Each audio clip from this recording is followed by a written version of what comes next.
বন্ধুরা, এখন আমি সুকুমার রায়ের লেখা পাকাপাকি ছড়াটি আবৃত্তি করছি।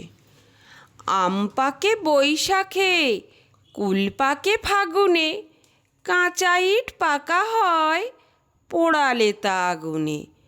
রোদে জলে টিকে রং, পাকা কই আহারে, ফলাটি পাকা হয় লুচি দই আহারে।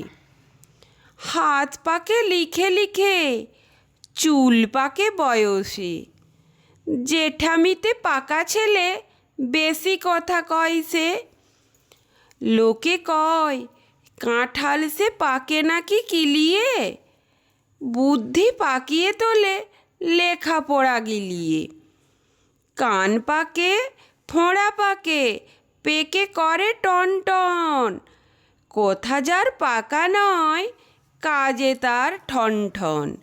রাঁধুনি বসিয়া পাকে, পাক দেয় হাঁড়িতে, সজোরে পাকালে চোখ ছেলে কেঁদে বাড়িতে।